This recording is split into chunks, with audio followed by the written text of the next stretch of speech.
পিছনে পিছনে ওই পাশে বসে, ডাইন পাশে বসে, না ডাইন পাশে বসে,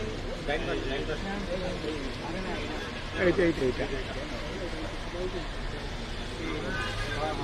ভাই দাঁড়াইলেন তো সামনে এসে, শর্টটা কিছুই পাইলাম না, মাথা পাইলাম আপনাদের। রুহুল ভাই, রুহুল ভাই পাইলাম আপনার মাথা দেওয়ার এই সামনে দাঁড়াইছেন আর শর্টগুলা পাইলাম না। সামনে নিয়ে আসেন, দাঁড়াইছেন সমস্যা হইলো তোমার।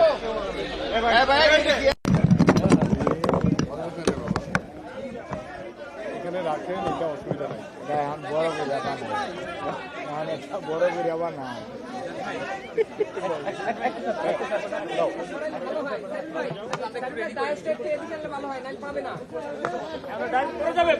বাবু একটু পিছনে যাই।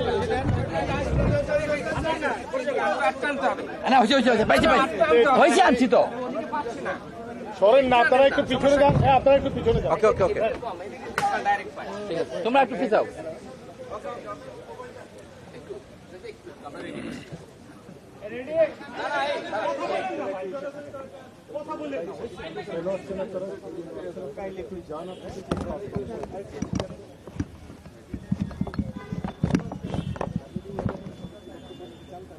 জি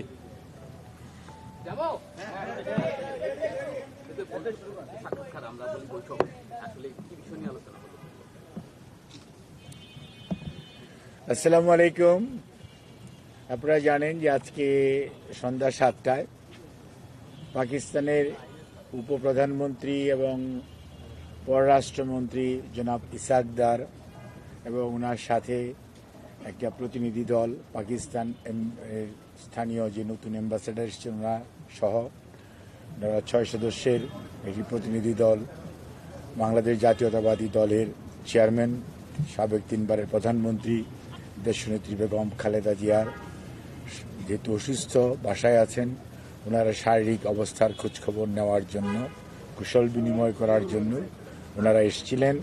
এবং ওনারা পাকিস্তানের প্রেসিডেন্ট আসিফ আলী জারদারি এবং পাকিস্তানের প্রধানমন্ত্রী শাহবাজ শরীফ, সাবেক প্রধানমন্ত্রী নওয়াজ শরীফের পক্ষ থেকে ওনাকে শুভেচ্ছা জানিয়েছেন।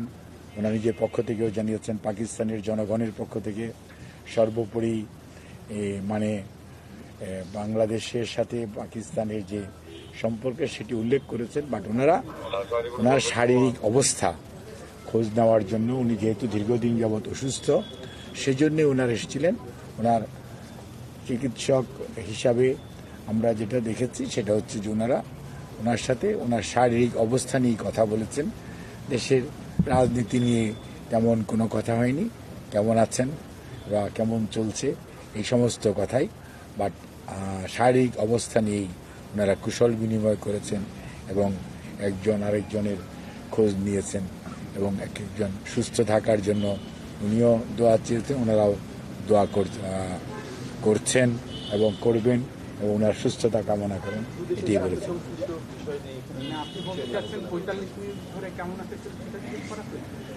আপনাকে বুঝতে হবে যে দেশনেত্রী বেগম খালেদা জিয়া দীর্ঘদিন যাবত অসুস্থ এবং পাকিস্তানের উপপ্রধানমন্ত্রী এবং অ্যাম্বাসেডার বা ওনাদের প্রতিনিধি দল যে এসছেন, ওনারা কথা বলেছেন এবং কথা বলার ফাঁকে ফাঁকে যে একদম ম্যাডাম হয়তো জিজ্ঞেস করেছে আপনাদের এলাকায় বন্যা কেমন হচ্ছে, আগে তো বন্যা বাংলাদেশেই হতো, এখন আপনাদের এখানেও হচ্ছে, এটা যেমন হয়তো উনি বলেছেন।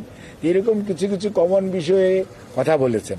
বাট ভার্চুয়ালি দেশের চলমান রাজনৈতিক অবস্থা এইসব বিষয় নিয়ে আলোচনা হয় নাই। তবে সার্কের ব্যাপারে ওনারাও যেমন বলেছেন, ম্যাডামও সার্কের স্মৃতি রোমন্থন করেছেন, সার্ক প্রতিষ্ঠাকালীন সময়ে কি অবস্থাটা ছিল এবং উনি শহীদ প্রেসিডেন্ট জিয়াউর রহমানকে সাথে নিয়ে উনি যে সার্কের যে ঘোষণা এবং পরবর্তীতে ওনার পাকিস্তান সফর এবং বাংলাদেশেও তা পাকিস্তানের প্রেসিডেন্টের সফর, এগুলো নিয়ে ওনারা জাস্ট খালি আপনার যে কুশল বিনিময় অথবা খোঁজ নেওয়া অথবা সেটাকে রিক্যাপিচুলেট করা, সেগুলিই হয়েছে।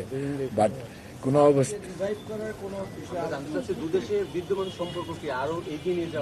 ও আচ্ছা, এটা তো ধরেন স্বাভাবিক কথা যে আপনার দেশের স্বার্থ সংশ্লিষ্ট বিষয়ে ভবিষ্যতে যাতে দুদেশের মানুষের সাথে আরও আপনার সম্পর্ককে স্বাভাবিকরণ এবং একই আন্তর্জাতিক অঙ্গনে যাতে সবাই মিলিতভাবে কাজ করতে পারে সে কথা উনি করবেন। বাংলাদেশ তো গণতন্ত্রের প্রতি উত্তরণের পথে আছে, আপনি সেই বিষয় নিয়ে কোনো নির্বাচনের দিকে যাচ্ছে বাংলাদেশ, এই বিষয়টা নিয়ে কোনো আলোচনা হয়েছিল? এই দিকে কোনো ওনারা আশাবাদ ব্যক্ত করেছেন যে বাংলাদেশ তো নির্বাচনের দিকে যাচ্ছে, কাজেই সেটার মধ্যে নিশ্চয়ই, এবং সেখানে আমাদের ভারপ্রাপ্ত চেয়ারম্যান জনাব তারেক রহমান সাহেব নেতৃত্ব দিবেন এবং সেই নেতৃত্বেই বাংলাদেশ জাতীয়তাবাদী দল এগিয়ে যাচ্ছে সে কথা বলেছেন।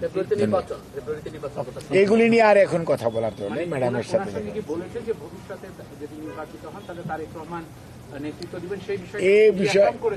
এই বিষয়গুলো তো ওনার সাথে আলোচনার বিষয় না। No no no no no বিদেশিরা কি বলে দিবে আমাদের এখানে কে নেতৃত্ব দিবে?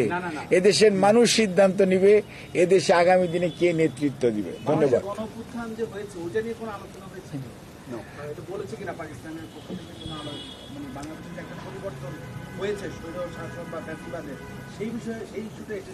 বাংলাদেশ যেতে আগামী দিনে একটি সুন্দর রাজনৈতিক পরিবেশের দিকে এগিয়ে যাচ্ছে সে কথাটি আলোচিত হয়েছে এবং সেটাকে সবাই প্রশংসা করেছে। ধন্যবাদ।